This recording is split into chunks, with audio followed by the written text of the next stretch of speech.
Honda. Honda adalah motor yang dicintai oleh semua orang. Apapun kondisinya, berapapun kenaikan harganya, Honda masih menjadi favorit oleh kebanyakan orang. Namun, selain manusia yang mencintai Honda, Honda juga sangat dicintai oleh karat. Ya, karatan. Yang bentuknya kayak gini. Dan fenomena karat yang sering banget sama Honda ini bukan baru-baru ini aja, karena puncaknya tahun kemarin, yang mana Honda dengan ISAF-nya mengalami karat yang cukup masif. Bahkan hal ini sampai membuat Honda harus membuat klarifikasi perihal karat ini, yang pada akhirnya muncul sebuah pernyataan kalau itu bukan karat, melainkan silikat. Namun setelah pernyataan tersebut keluar, Honda juga merilis harga rangka dari motor-motornya. Ini nih yang unik, karena sebelumnya kita tidak pernah tahu kalau rangka itu ternyata dijual di dealer, dan kita tidak pernah tahu harga rangka berapa. Namun semenjak kejadian ini kita menjadi tahu ternyata rangka dijual di dealer dan rangka memiliki harga yang lumayanan juga. Tapi kan itu rangka ISAF, karena selain rangka ISAF seharusnya ya aman-aman aja.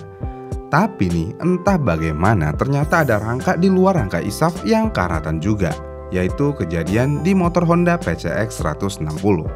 Kenapa bisa? Honda PCX kan nggak menggunakan rangka ISAF, karena motor ini menggunakan rangka tubular.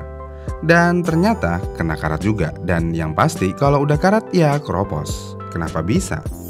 Kenapa rangka tubular bisa kena karat juga kayaknya ISAF?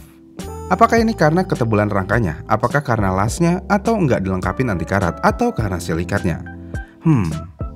Jika dilihat dari video yang beredar, motor ini memiliki plat nomor DT, yang berarti juga ini adalah plat nomor daerah Provinsi Sulawesi Tenggara. Ditambah lagi, jika dilihat dari foto-fotonya, sepertinya memang motor tersebut sering berkeliaran di daerah pesisir pantai. Yang mana yang kita tahu, produk Honda alergi dengan suasana pantai. Karena kalau kena air laut sedikit aja, langsung muncul tuh karat. Ini diperjelas lagi dengan beberapa karat di bagian lainnya. Misalnya piringan cakram rem depan yang mulai karatan. Bahkan kata pemilik akun ini juga, dia punya Honda Vario 160 yang baru berumur 2 bulan juga. Katanya dudukan standar samping dan dekat komstir juga udah karatan. Ya, jika dia punya dua produk Honda dan dua-duanya karatan, sepertinya memang lingkungan dia yang tidak cocok dengan motor Honda. Namun apakah separah itu? Motor-motor yang di pesisir pantai pasti akan keropos, apalagi jika mengingat motor dia adalah motor baru. Nah, di sini nih muncul pertanyaan lainnya. Sebenarnya seberapa lama besi akan karatan jika terpapar udara laut? Jadi, besi bisa berkarat disebabkan oleh paparan oksigen dan air, dan besi yang ada di luar ruangan dan selalu terpapar oksigen maupun air akan lebih mudah berkarat dibandingkan dengan besi yang ada di dalam rumah. Yang mana karat punya nama ilmiah, yaitu oksida besi, yang hanya terjadi pada dua jenis logam, yaitu besi dan baja. Dan karat merupakan proses perubahan kimia yang terjadi secara alami dan menyebabkan korosi atau perusakan pada permukaan logam. Jadi jelas, hal yang membuat karat adalah udara dan air. Namun kenapa di kasus tersebut bisa cepat banget karatnya? Tentu aja ada satu faktor tambahan, yaitu reaksi kimia. Jadi karat yang dialami oleh logam seperti besi dan baja terjadi karena adanya reaksi kimia yang disebut proses elektrokimia atau korosi yang menyebabkan kerusakan di permukaan besi. Dan faktanya air laut mengandung garam sekitar 3,4% dan sifatnya sedikit basa atau pH 8. Dan air laut ini adalah cairan elektrolit yang baik karena bersifat elektrolit sehingga sangat mendukung terjadinya korosi atau karat galvanik bila dua jenis logam berbeda terhubung oleh larutan elektrolit, dan juga korosi pada bagian celah-celah logam atau crevice corrosion. Lalu jika tidak kena air laut bagaimana?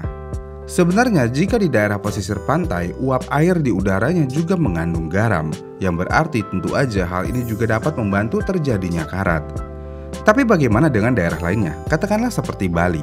Bali banyak banget motor di daerah sana, dan di Bali pun ya banyak motor Honda. Kenapa semua motor tidak karatan di sana? Sebenarnya konsepnya nggak seperti itu.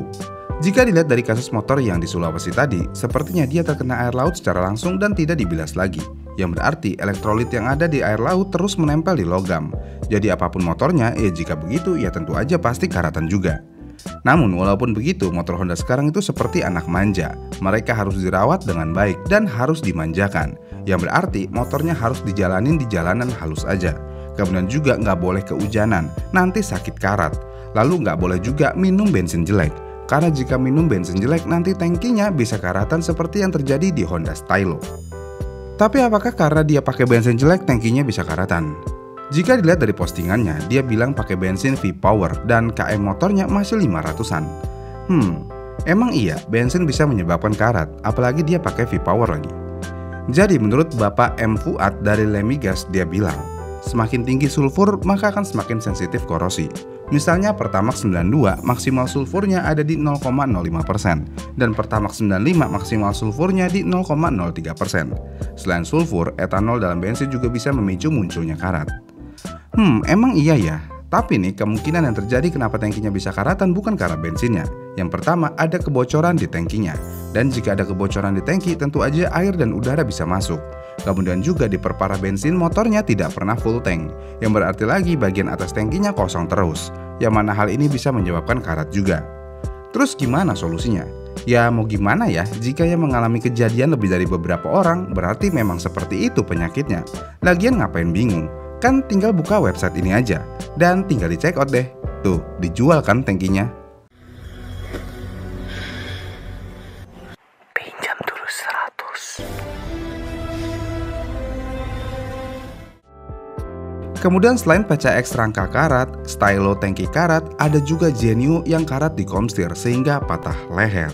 Kerja masuk malam, mana di jalan masih jauh dari PT, motor segala copot lehernya, keropos, patah pisan, nggak ke belakang. Ya Allah, bawa ke bengkel masih jauh. Kok bisa motor patah leher? Tentu aja bisa, semua ya karena karat. Kenapa bisa? Di bagian leher motor berkarat. Tentu aja bisa, karena apa? Ya karena ini Honda.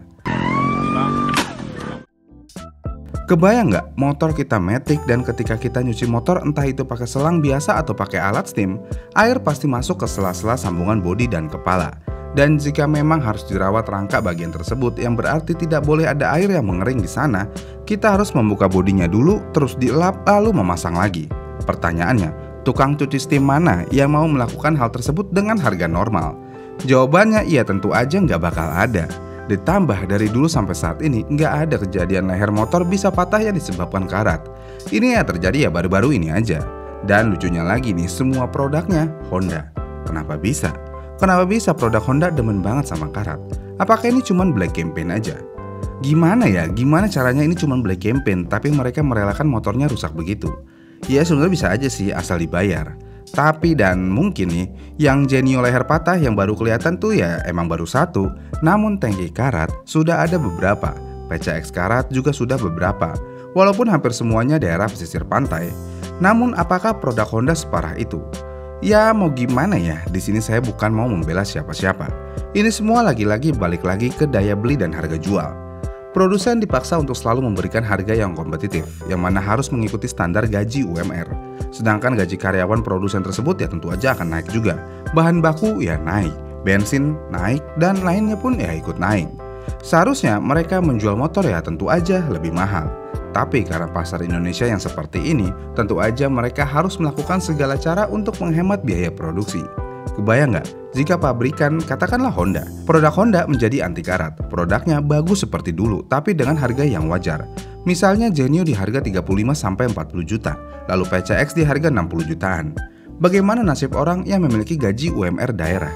Misalnya Jogja yang cuma di 2,3 juta rupiah per bulan. Perlu waktu berapa lama mereka untuk membeli motor tersebut? Dan juga jika produsen menjual motor di harga tersebut, tentu aja daya beli akan berkurang drastis. Yang berarti juga penjualan akan menurun. Jika penjualan menurun, omset menurun juga. Jika omset menurun, gaji karyawan harus ada penyesuaian. Jika gaji karyawan ada penyesuaian, maka akan ada demo buruh.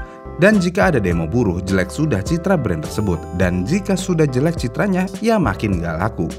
Ya kira-kira seperti itulah yang akan terjadi.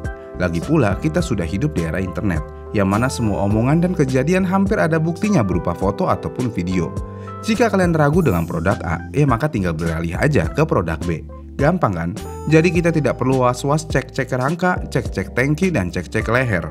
Namun jika kalian merasa kalau semua berita karat ini hoax, ya udah tinggal beli aja produk A. Sekali lagi, gampang kan? Namun bagaimana jika sudah terlanjur beli dan kalian menjadi paranoid? Ya udah nikmatin aja, kan masih ada masa garansi. Jika memang dalam masa garansi aman aja, ya berarti aman-aman aja. Tapi ada satu hal mitos yang sering terjadi di Indonesia, Jika masa garansi habis, maka disitulah masalah baru muncul. Misalnya kalian beli lampu LED motor, garansi 1 tahun. Setelah pemakaian 1 tahun 2 minggu atau 1 tahun 1 bulan, tuh lampu mati. Ini sih ya sering kejadian. Iya lagi. Gila. Maka untuk menekan harga, juga produsen berusaha untuk menggunakan produk yang berkualitas tapi tidak sebaik dulu karena ya mahal. Dan kita memang harus menerima hal tersebut. Jadi ya sekali lagi, apa yang kalian bayar itulah yang kalian dapatkan. Gimana nih menurut kalian? Komen di kolom komentar di bawah ya, dan sampai jumpa di video selanjutnya.